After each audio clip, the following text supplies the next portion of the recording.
And sorry about that. I'm probably going to have to piece this together. This is a new tree put in the yard. About 5 years old. And there's our garage. We never park cars in it. We just put all the lawnmower shit in there and tools and stuff. So I'm going to walk around my backyard. First thing you're going to see is a blue spruce. And you're going to see another pine right in front of it. Well, that pitiful little pine right there was just a stick up in the Adirondacks. It got ran over by a bunch of trucks. And I brought it home. I nursed it, brought it to health, and it just took off. The blue spruce is about 30 years old. That one's about 15. Actually, the blue spruce is more like 40 than that. But this is my side yard.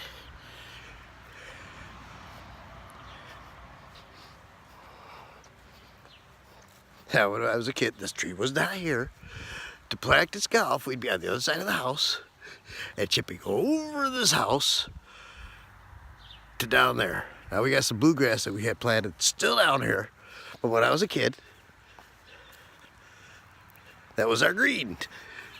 So we practiced golf when I was a kid all the time. Amongst other things, wandering through the woods, hunting, stuff. There's that bluegrass go. There it is. This is more like what's left of the bluegrass. Slowly fading away. It was taking over everything. It's real hard to mow because it would just bunch up like wet rags. And this is our stitch in the side yard. It goes down there a little bit. That's about, this end is about as 2.5 car lengths deep. Drop, it's hard to tell by the camera. And out by the road, out there,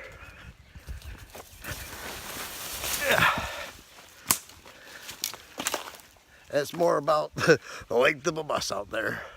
We had a bus drive down off the road and went right down there once, a school bus. Luckily, nobody was in it. Springtime, there's all sorts of water running down through this ditch.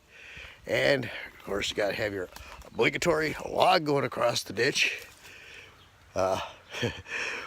We've always had that when we were kids.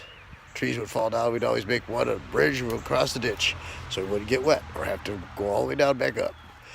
And we had vines coming off these trees too. There's none here, probably a little further down, I'll show you one. But they're pretty thick, you could swing right across this thing like Tarzan. It was great. Then my sister got on the vine and swung across, and the vine broke. She landed on the tree, broke the tree, down in the water. We were so mad at her for breaking our stuff. Not that she fell in the ditch, or she might have got hurt. She just broke it. We told her not to. She was a girl.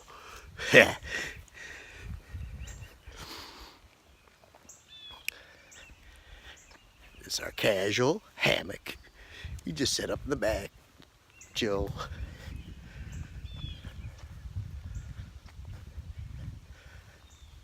I haven't been tending my mom's stuff for a while. And my brother's here, he's been tending it, but yeah. Had a nice little garden in here. It's gone to hell. It was all nice little garden. I had peppermint and spearmint growing down through there and all sorts of good stuff. But it's our fire pit. Come down here and have a fire late at night. Now, I'm gonna actually have to take that thing apart and rebuild it. My grandpa, my mother's dad, made that. And yeah, I'm gonna have to take it. I refurbished it once, so about 20 some years ago. I think I'm gonna have to take it apart and fix it again. It's not gonna last another year. And this is still the backyard.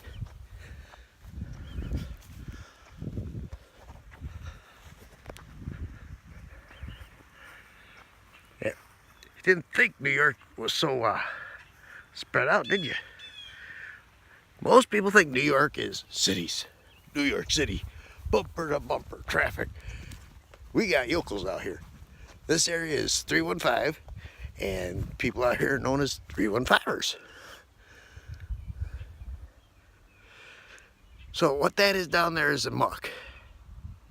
What muck is, it's like potting soil. Real fine. you know, almost the consistency of sand. However, water goes through it like a bear. They grow potatoes and onions, depending on the rotation of the seasons or the years. They rotate. For a while they'll plant onions, then they'll go back to potatoes, and they'll go back to onions. Of course, we got corn right in our backyard. Apple trees off in the distance.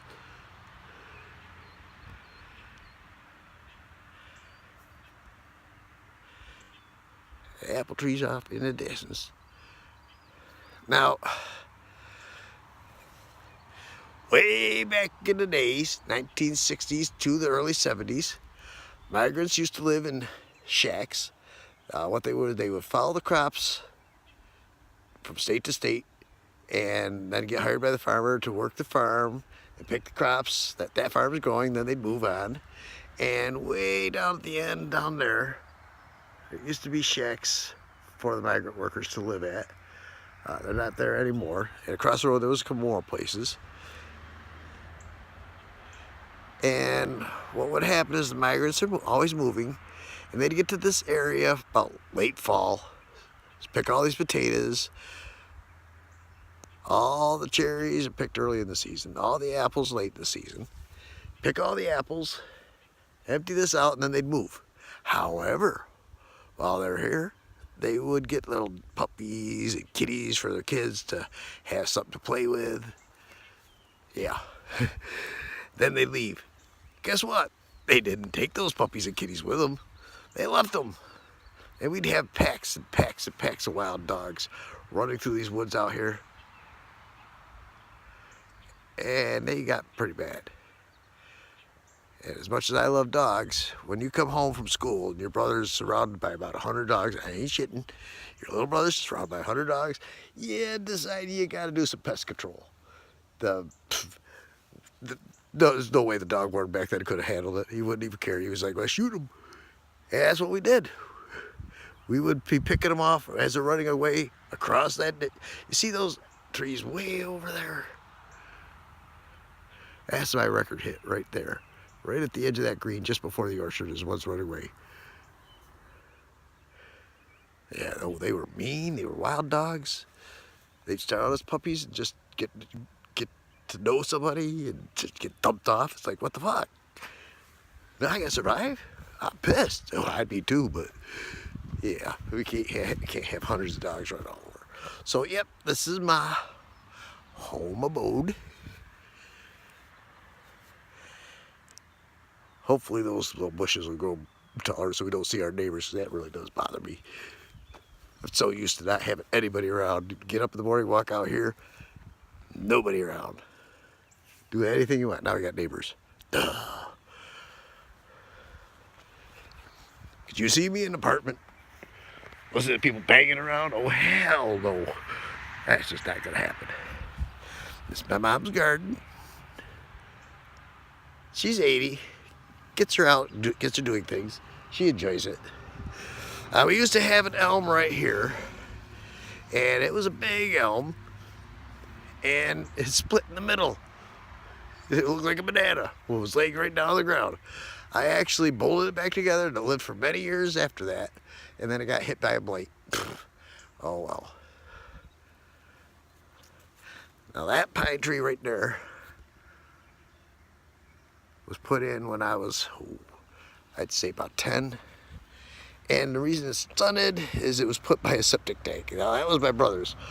My pine tree was over there. It's now that stump that you see. Yeah, that stump right there. Was standing on the porch right there. Lightning hits it twice. Oh! I mean, the sun can't see crap. Say howdy, everybody.